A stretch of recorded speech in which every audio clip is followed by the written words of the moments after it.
another test again for me because they cannot believe that I'm positive. A few moments later. They said, please go home and tell your husband to call 1450 to have another test for both of you.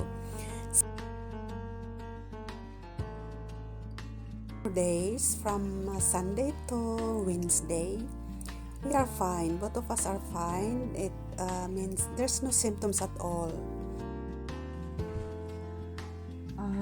Tapos yun nga, nung Sunday, Monday, Tuesday, Wednesday, wala akong naramdaman as in. Pati si Big Brother, wala siyang naramdaman. Yung sa kanya, normal lang sa kanya yung hatching siya ng hatching, sneezing, kasi meron siyang pollen allergy. But aside from that, yung symptoms for COVID, ganun, wala siyang naramdaman, pati ako walang naramdaman. Pero ako, nung Thursday morning, paggising ko, iba talaga yung pakiramdam ko nung Thursday morning. Yung bang ang init ng katawan ko, tapos nahihilo ako. Ang ginawa ko, hindi ko ginising si Big Brother that time. Kasi late siya natutulog, late din siya gumigising sa umaga. So ako, pinabayaan ko siya. Ang ginawa ko, kasi naramdaman ko yung katawan ko na mainit yung pakiramdam ko, tapos nahihilo ako. Ang ginawa ko, dahan-dahan akong tumayo, pumunta ako sa banyo, nag-steam ako doon. Binuksan ko yung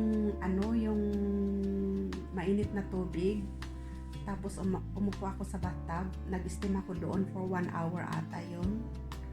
So talagang pinawisan ako doon, pati nga sipon ko lumabas na rin eh. Kaya ganun, nung after 1 hour, lumabas ako doon sa bathtub. Okay na yung pakiramdam ko. So, nag-breakfast ako. Hindi ko pa ginising si Big Brother. So, gumawa ako ng breakfast ko. Kumain ako. Tapos nung tanghali, after nung lunch namin, ganun pa rin, nakaramdam ako ng yung warm na yung katawan ko. Tapos ayun nga, 41 ulit yung fever ko. So ang ginawa, sinabi ko kay Big Brother na nung umaga ganun pa rin, tapos ayun, nawala nga. So ang ginawa ni Big Brother, tumawag sa doktor namin, humingi siya doon ng advice kung anong dapat ang i-take namin gamot. So niresetahan kami nung doktor namin ng ayun nga, para sa ubo in case na kami uubuhin, at saka para sa sakit ng katawan, baka kung sakali in case na sasakit yung katawan namin, tapos fever dahil nga may fever ako. So ang ginawa niya, nag-ano siya ng reseta, tapos tinawagan namin yung panganay namin, si Verena, outside Vena. Nasa outside Vena kasi siya eh, dun sa Lola. So tinawagan namin siya. Siyang pumunta sa sa pharmacy para kunin yung reseta ng doktor sa akin. At saka syempre sinabi niya yung card ko doon, yung card number ko, para mai-release yung gamot ko. Kasi kung wala yung card number na yon, hindi nila ibibigay yung gamot ko, yung gamot. Tapos ayun, dumaan siya sa grocery para bumili ng prutas namin at saka mga juice na kailangan namin, mga pagkain, yung kakainin namin. So mga gulay, dumaan siya doon. Tapos nang pumunta dito, iniwan niya lang niya dyan sa taas, tapos saka bumaba si Big Brother at kinuha. So minom ako ng gamot na pang fever, okay na siya, nakapagpahinga ako siguro hanggang 4 or 5 ng hapon. Pero nung alas 6, mga 6 PM ulit, bumalik na ulit yung warm ng katawan ko. Nagtiga ako ng temperature, 41.5 pa rin. Akyat baba yung ano ko. Nawawala, tapos babalik ulit, tapos talagang hindi bababa o tataas na. Steady talaga dun sa 41.5. So ang ginawa ng mister ko, sabi niya, whether you like it or not, tatawag pa rin ako ng 1450, sabi niya. Kasi bukas is Friday, tapos the following day is weekend, alanganin na, sabi gayon. So, ayun, tumawag siya sa 1450, pinuntahan ako dito. Talagang gumagapang lang ako sa sahig kasi hindi ko na kaya, yung bang hilong-hilo na ako, wala akong ano. Pero sa pagkain, okay naman, normal naman ako, kumakain ako. Yung sa pang-amoy, sabi na hindi normal naman. Kaya nga kumain ako ng normal, nalalasahan ko lahat sa pang-amoy, normal din. Yun lang, nagkaroon ako ng fever. So ang ginawa nila, ayun, tumawag pa sila sa hospital kung anong hospital ako dapat dalhin. Na yung mga COVID patients, kung saan sila dalhin. So ayun, narinig ko na dalhin ako sa Hietzing sa 30th District. So alam ko doon nila ako dinala at doon ako na-confine. 3 hours later. Even if I'm wearing, even if I have an oxygen, still I can't breathe. It's hard for me to breathe. So I told the doctor. The next day, They transfer me to the ICU. So they changed my oxygen into a nebulizer. So that's my room.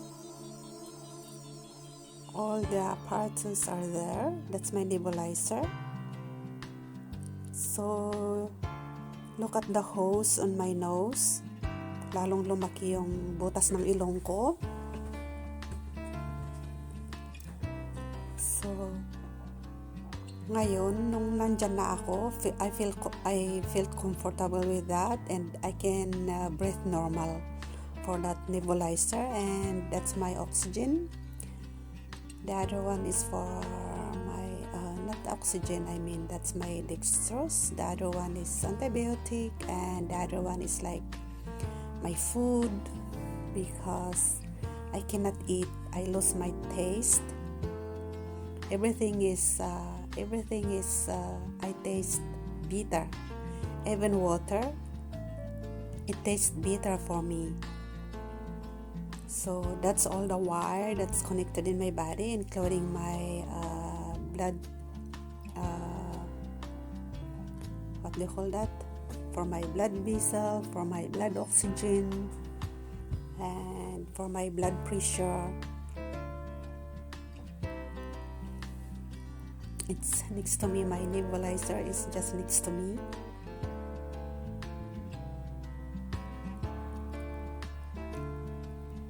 So if you can see that, diba? Ang hirap. It's so hard.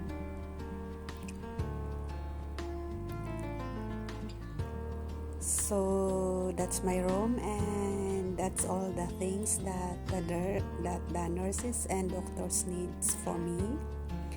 It's everything in my room. Even tissues, that's lotions, gloves, and that's oxygen in case, and that's the bed. There are 2 beds in my room, but since for my situation, the second bed is not allowed, so that second bed is empty, and you can see the bed sheets there, and that's the TV. The TV is too small, it's just like a big size of the laptop. So that's it. It's everything in my room, even gloves.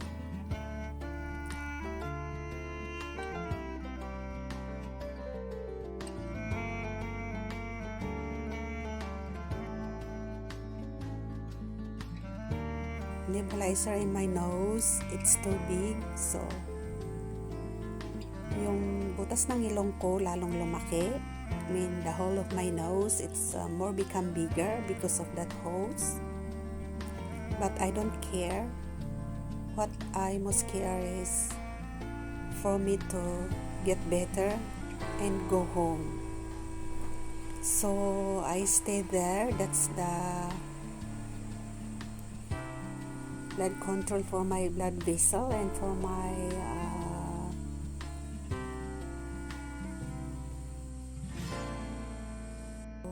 after 8 days in the isolation room in the ICU, they transfer me to the normal station. So thanks God for that, because they brought me to the normal station. That means it's a good sign for me that I can go home soon. Feel pity for my hands and my legs because it's lots of bruises because of needles. And when my doctor told me that I'm ready to go home, and of course I'm happy for that. I'm so happy for that. But before I go home, they need to make sure that I'm in negative. So they took again blood for me, for my blood vessel and for my blood oxygen, and to test if I'm negative before The next day,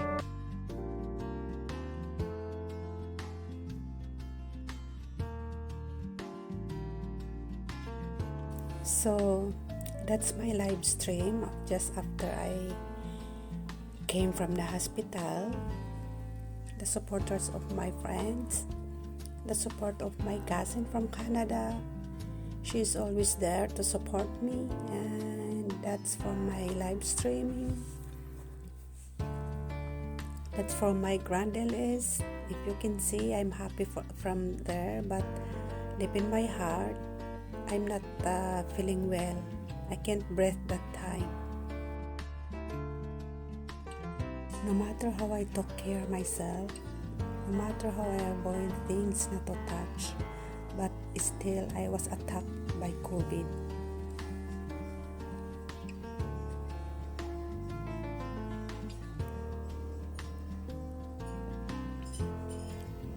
The only thing that I can tell you guys is, please boost your immune system, because we all know that there's no medicine for COVID.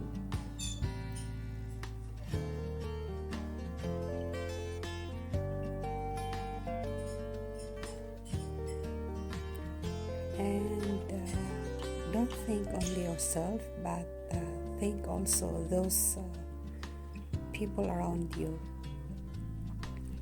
Yan lang ang masasabi ko sa inyo. Kasi ayun nga, kahit anong ingat, andun eh. So yan naman yung following check-up ko noong April 26. Yan yung sa lung functioning. So they will see how my lungs is functioning for breathing, inhale and exhale without using the nose. That one, that's in German.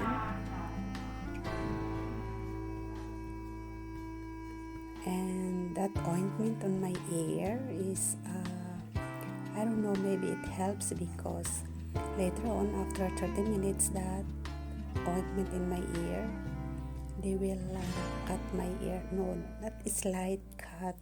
It's only a slight cut, so that they will take a little blood for my blood vessel for the laboratory, because they cannot take in my hand. They cannot use needle on my hand, because as you see in the beginning when I was in the hospital, it's all sensitive. It's all bruises on my leg, on my hand, all about needles. It's so sensitive, and I don't want that to happen. So I think I will try this. It's better to for them. I told them maybe it's better for them to take it from my ears. And yes, I didn't feel any hurt, and there's no bruises. So the blood that they took from my ear, they put inside that machine. They put it inside there, and the result will come out there. And there, the doctor took it. He took the So, result. Nung na-test ako tinest nila ako nung March 30, negative ako. So, April 1, lumabas na ako. Umuwi ako dito sa bahay. Tapos, ayun nga, nagpahinga muna ako ng mga ilang araw dito sa bahay, ng weekends. Tapos, ayun, nung April 5, nag-umpisa akong nag-live araw-araw.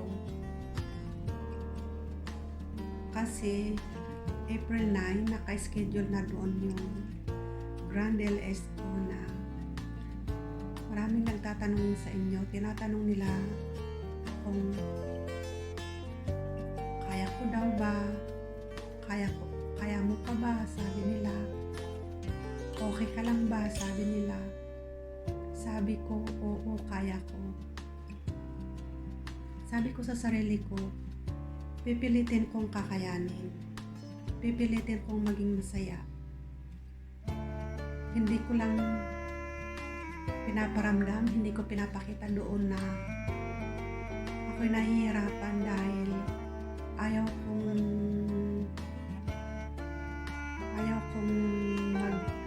piti kayo sa akin. Ayaw kong maawa kayo sa akin, ganun. So, kahit sinasabi nila na it's too short notice daw na yung Grand LS ko, pero sabi ko, no, it's not too short because since last month, before I was tested positive, it was scheduled already na April 9 yung Grand LS ko. So, ayun nga, nagpahinga lang ako ng mga ilang araw lang. Tapos, ayun, nag-umpisa ako mag-live. Na doon nga, pinapakita ko na masaya ako kahit sa sarili ko ay hindi. Pinipilit kong maging masaya doon kahit nahihirapan akong huminga. Kasi gusto kong maranasan yung mag-Grand LS na sabi nila. Kasi sabi ko, basta naka-schedule, hindi ko pwedeng i-cancel yun. Hanggat kaya ko pa, kinakaya ko talaga. So, ayun na, yung Grand LS ko, ayun, naging masaya ako doon. Kasi nandyan kayo lahat, yung mga supporters ko, kung saan-saang parte ng bansa, kung saan-saang parte ng mundo, na nandyan kayo, nanonood sa akin, nagsusupport sa akin. Kaya mo yan, Lola, kaya mo yan, Nay, sinasabi ninyo. Oo, talagang pinipilit ko naging masaya doon. After nung Grand LS ko, ayun, na nung April 26, following check-up ko sa hospital, ayun na lahat na laboratory doon. Check up nila kung okay ang lungs ko. So, lahat na laboratory doon sa hospital, dito sa lungs ko, pinuntahan ko. Okay naman daw lahat. Wala akong ipag-worried. Only that, it takes more time before it will go back to normal, the way I breathe. Yan ang sabi ng doktor. So, ang ginagawa ko, hanggang ngayon, ang ginagawa ko, kaya ako busy lagi. Nag-i-steam ako sa umaga at hapon. Tapos, after steaming, lumalabas ako, naglalakad-lakad. Kahit mahina pa ako maglakad, ginagawa ko yun na dahan-dahan na diretso maglakad na walang pahinga.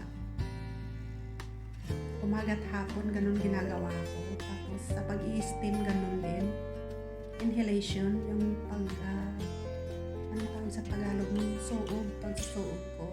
Umaga't hapon yun ginagawa ko, kaya lagi ako busy. Sabi nila maraming nagtatanong sa akin kung kailan ako babalik mag-LS or tutulungan ninyo ako sa pag-ALS. Aakyat kayo, sabi nyo, pero sabi ko, wag muna ngayon. Sabi kong ganun. So, nung birthday ko, nung May 1, birthday ko yun, nagpapasalamat ako sa inyong lahat. Uulitin ko ulit ngayon na I just want to make short messages to all those people who have been praying for my speedy recovery. Maraming salamat sa inyo. At syempre, sa birthday ko, thank you so much for making my birthday even more special with all your wonderful messages and wishes. Thank you very much for that. And of course, no matter how old we get, we always need support from our friends, from our colleagues, from our relatives. So once again, thank you for my younger brothers and younger sisters for being there always, not only to my birthday, but every day in my life. And I thanks God also for being there every moment of my life. And of course to my big brother, thank you very much. So guys, abangan nyo na lang yung part 2 nito kasi may part 2 ito sa rehabilitation center. May part 2 ito. So thank you again, once again, thank you very much.